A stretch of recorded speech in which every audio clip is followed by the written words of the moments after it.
Bienvenidas y bienvenidos a la primera semana de clases online de la asignatura Comunicación Aplicada, donde por supuesto comenzaremos con el módulo 1 titulado Comunicación y Comprensión Lectora. Sí, acá lo que vamos a revisar básicamente es, bueno, como título de la semana, de la clase, es la comunicación, que es lo que vamos a trabajar como tal. Ahora, obviamente, primero uno tendría que preguntarse, ¿qué es la comunicación? De forma general, ¿sí? Por definición, la comunicación es toda la transmisión de información que uno puede hacer, ¿sí? Y es un proceso. ¿Por qué es un proceso? Porque tiene varias etapas que se van superando de cierta forma de manera muy natural para lo que es la comunicación humana, ¿sí? En este contexto tenemos lo que se conoce como la teoría de la comunicación, que está, bueno, heredado del mundo de la informática, en la cual existe un emisor que emite, valga la redundancia, un mensaje hacia un receptor. Y este mensaje se transmite a través de un canal, ¿sí? Como por ejemplo el aire, ¿sí? El canal podría ser un sistema de mensajería digital, internet, todo esto como plataforma. Y obviamente para que esas personas se puedan entender, emisor y receptor deben usar el mismo código, ¿correcto? Que es lo básico que uno revisa. ¿Por qué uno habla de un proceso? Porque obviamente uno tiene un pensamiento, lo codifica en un lenguaje en particular, se transmite, lo recepciona a la otra persona, o personas, porque también pueden ser varias personas en los receptores, y ellos a su vez decodifican lo que han escuchado, por ejemplo, y le dan un sentido, ¿sí? Lo que pasa es que obviamente a mayor cantidad de receptores son mayores las interpretaciones que se pueden hacer sobre un mismo mensaje y se pueden entender distintas cosas y dar distintos matices, ¿sí? Recomiendo visualizar el material que está en las diapositivas, ¿sí? De la plataforma para obviamente profundizar aún más en estos temas, ¿sí? Lo esencial, lo más importante de esta semana es comprender que el éxito o el fracaso de la comunicación en sí no depende del azar, que obviamente hay circunstancias que uno no puede controlar, o de ciertas casualidades, ¿sí? Por ejemplo, yo estoy conversando con un amigo, con una amiga, por la calle y de pronto, claro, si pasó un camión y hace mucho ruido, eso claramente yo no lo puedo controlar y significa que si no hablo más fuerte o si no espero un minuto, un momento, por ejemplo, efectivamente la otra persona no me va a poder escuchar. Sí, que eso es bastante común. Eh, entonces, claro, eso yo no lo puedo controlar. Pero en mayor grado, a la vez, como yo decía, hablar de esperar o de hablar más fuerte, en mayor grado depende en realidad de nuestra capacidad de control de cómo nos comunicamos. ¿Sí? De control, de volumen, de tiempos. Supongamos que, otro ejemplo, estoy teniendo una discusión, no una pelea, sino una discusión, una diferencia de opinión, con una pareja, ¿sí? Con una pareja sentimental, y en algún minuto las dos personas tratan de hablar al mismo tiempo. Esto también puede ocurrir en el mundo laboral, ¿sí? De hecho, suele ocurrir. Las dos personas buscan hablar al mismo tiempo para imponer una idea y efectivamente si una de las dos personas no tiene el control de la situación, de la comunicación, lo más probable es que no van a poder llegar a un acuerdo, ¿sí? Por eso es importante cuando uno habla de ciertos aprendizajes, no solamente es la habilidad en sí, sino también lo actitudinal. Por ejemplo, respetar los turnos de habla, ¿sí? Tenemos una situación ahí. No alzar la voz más allá de cierto límite que ya se podría definir como que uno está gritando. Es otro concepto de control, ¿sí? Por más que uno esté estresado, por más que uno esté nervioso, lo que sea, uno tiene que controlar el volumen de voz, también la velocidad, por ejemplo, o la entonación. El tono, muchas veces uno puede estar tranquilo, pero el tono en que uno habla, ¿sí? Puede hacer pensar otra cosa, ¿sí? Ser agresivo, por ejemplo, que es algo que hay que cuidar mucho, tanto en cuanto a en el contexto cotidiano, como también en el ya más específico que es académico o, por ejemplo, laboral. Sí, hay que recordar también, por otra parte, que el objetivo general de esta asignatura es mejorar aquellas competencias comunicativas, ¿sí? Por eso es que la palabra comunicación se repite tanto en los títulos de los módulos, como también la asignatura en sí en cada clase, porque es lo fundamental.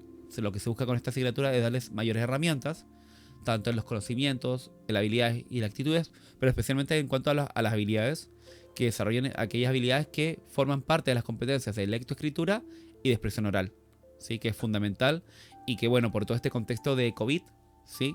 de COVID, de encierro y todo eso, se han visto menguadas, han visto descendidas, tanto en niños como jóvenes y adultos también. Todo un tema social a nivel mundial, no solamente acá en la Universidad de Magallanes ni en la ciudad, sino que también en la región, en el país y a nivel global. ¿Sí?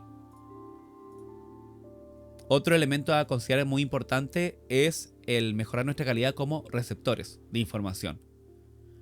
Porque siempre se habla que hablar con voz alta, bueno, ya lo dije, el volumen, la entonación y todo esto, pero ser receptores también tiene que ver con algo, conocimiento, habilidad y actitudinal. ¿Por qué? Porque efectivamente significa adquirir nuevo conocimiento cuando escuchamos a una persona, sea quien sea. Puede significar adquirir nuevos conocimientos. Por otra parte, está el tema de la competencia, de la escucha activa, o sea, el atender a una persona, no solamente hacer como que la estamos escuchando. Y en tercer lugar, tiene que ver un tema actitudinal que tiene que ver con el respeto. Cuando uno respeta los turnos de habla, también muchas veces, aunque uno esté muy emocionado con una idea o molesto o lo que sea, uno tiene que aprender a escuchar. ¿Sí?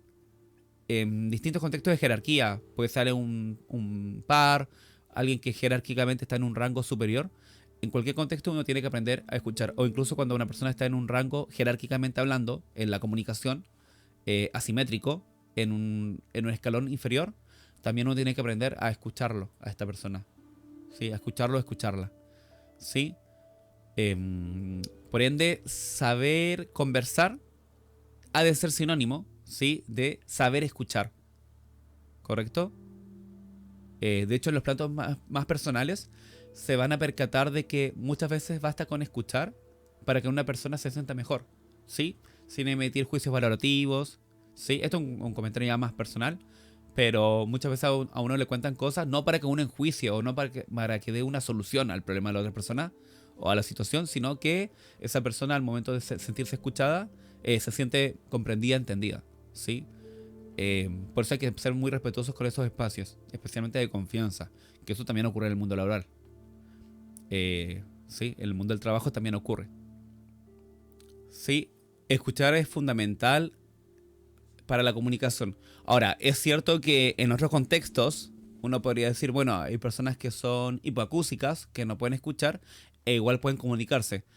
Obviamente, considerando esos casos con distintas capacidades, cuando hablamos a nivel de comunicación, porque obviamente es en base a la teoría habla en torno a lo frecuente, a lo común.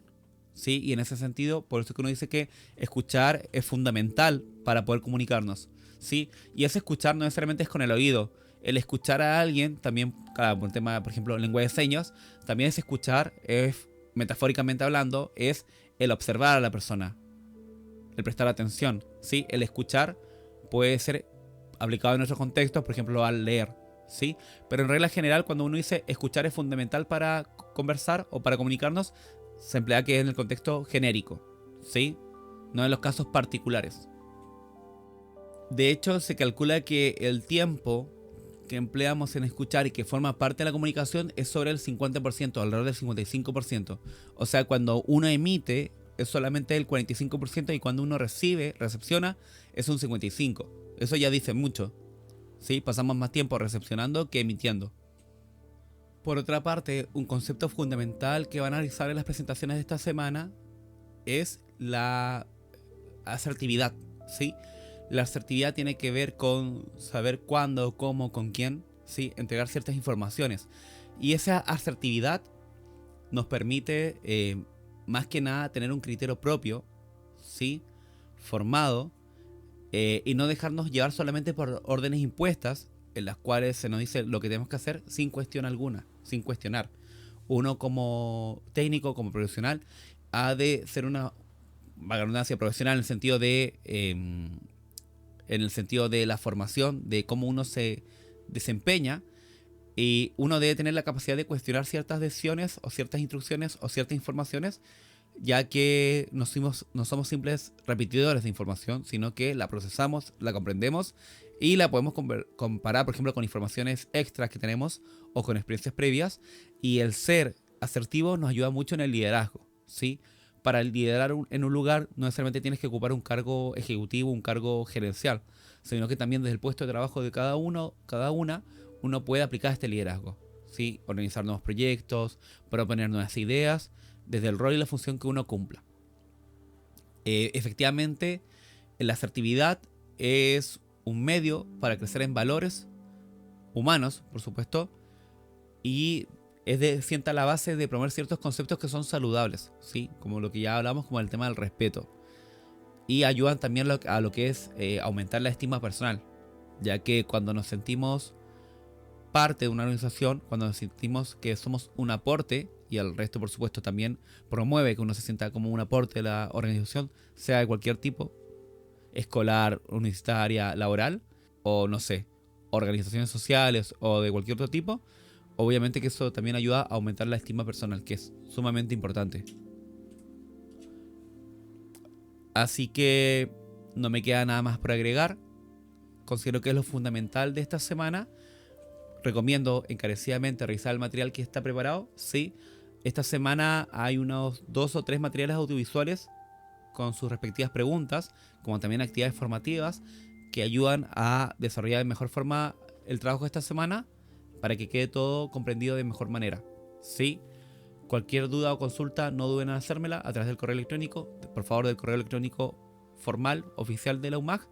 Sí, así que nada, profundicen sobre el tema que estoy hablando.